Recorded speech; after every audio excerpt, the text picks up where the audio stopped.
Ingat film The Martian? Di mana seorang astronaut bertahan hidup di Mars dengan menanam kentang? Ternyata, itu bukan cuma fiksi ilmiah. Jauh sebelum film itu dibuat, NASA sudah membuktikan kalau kentang memang bisa jadi penyelamat umat manusia di planet lain. Tapi, kenapa harus kentang? Dan bagaimana cara menanamnya di tempat tanpa gravitasi? Di mana semuanya melayang? Jawaban dari pertanyaan ini adalah kunci untuk mengubah kita dari spesies yang cuma tinggal di satu planet menjadi spesies antar planet. Perjalanan luar biasa ini dimulai pada Oktober tahun 1995 di Mars Mission. Tapi di dalam pesawat ulang-alik Columbia, dalam sebuah misi bernama STS ke-73, misi ini adalah hasil kerjasama antara NASA dan University of Wisconsin-Madison. Tujuannya cuma satu, membuktikan bahwa sumber karbohidrat utama kita bisa diproduksi di luar angkasa. Selama misi, para ilmuwan menguji apakah umbi-umbi bisa tumbuh subur di lingkungan dengan gravitasi super rendah. Pemilihan kentang sebagai tanaman pertama ini sama sekali bukan kebetulan. Keputusan ini didasari oleh perhitungan yang sangat matang.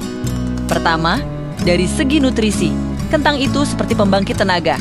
Dia kaya akan karbohidrat kompleks, vitamin, dan mineral. Semua nutrisi penting ini sangat dibutuhkan astronaut untuk menjaga energi dan kesehatan selama misi jangka panjang. Kedua, soal efisiensi. Kentang bisa menghasilkan banyak sekali kalori dari lahan tanam yang sangat kecil. Di pesawat ruang angkasa, di mana setiap senti sangat berharga, efisiensi ini adalah segalanya. Bayangkan saja, dari satu umbi kecil, kita bisa mendapatkan makanan yang mengenyangkan.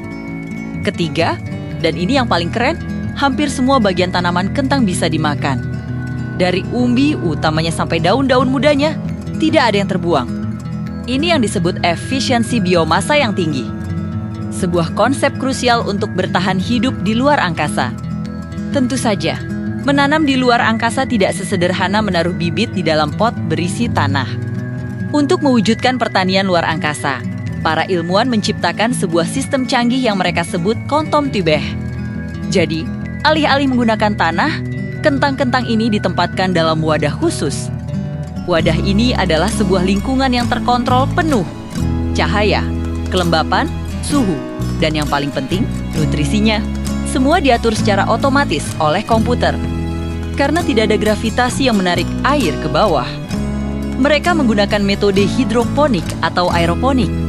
Dalam sistem ini, akar tanaman tidak terendam air, melainkan disemprot secara berkala dengan kabut yang kaya akan nutrisi. Teknologi ini memastikan akar mendapatkan semua yang mereka butuhkan tanpa ada risiko air meling atau tanah yang membuat kotor seluruh kabin pesawat, dan hasilnya, eksperimen SS-73 ini sukses besar. Kentang itu benar-benar tumbuh dan berhasil membentuk umbi-umbi kecil di luar angkasa. Keberhasilan ini bukan cuma sekadar pencapaian ilmiah, tapi ini adalah cetak biru untuk masa depan kolonisasi luar angkasa.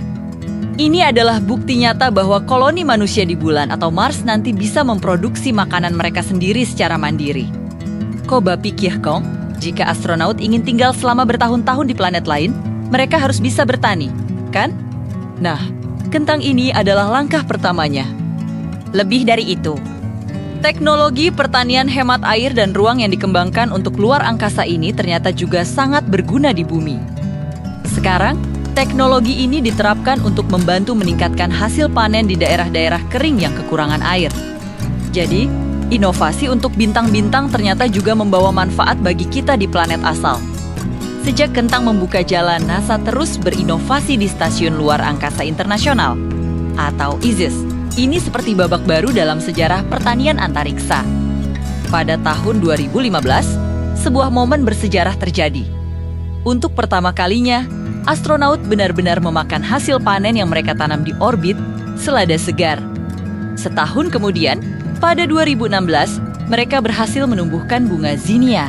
Ini adalah bunga pertama yang mekar di luar angkasa, membawa sedikit warna dan keindahan ke lingkungan yang serba mesin dan teknis. Kemudian, pada tahun 2021, para astronaut berhasil memanen cabai. Ini adalah salah satu eksperimen tanam yang paling lama dan paling sulit, karena cabai butuh waktu tumbuh yang cukup panjang. Setiap panen baru ini, dari selada, bunga, hingga cabai, membawa kita selangkah lebih dekat menuju impian membangun koloni permanen di luar angkasa. Jadi, kentang kecil yang terbang keluar angkasa pada tahun 1995 itu mungkin terlihat sepele. Tapi, ia membawa beban harapan dan strategi masa depan yang sangat besar. Kentang ini bukan sekadar karbohidrat, ia adalah paspor kita untuk menjelajahi bintang-bintang. Dia membuktikan bahwa kehidupan, dalam bentuk yang paling mendasar sekalipun, bisa beradaptasi dan tumbuh di lingkungan yang paling ekstrem. Sekarang kita sudah tahu kalau kentang bisa tumbuh di sana. Tapi, muncul pertanyaan baru yang tak kalah menarik, bagaimana para astronaut menyiram tanaman-tanaman ini? Tanpa membuat airnya melayang kemana-mana dan merusak peralatan elektronik yang sensitif. Nah, itu adalah cerita tentang teknologi cerdas yang akan kita bahas di video selanjutnya. Jadi, pastikan kalian tetap di sini. Terima kasih sudah menonton.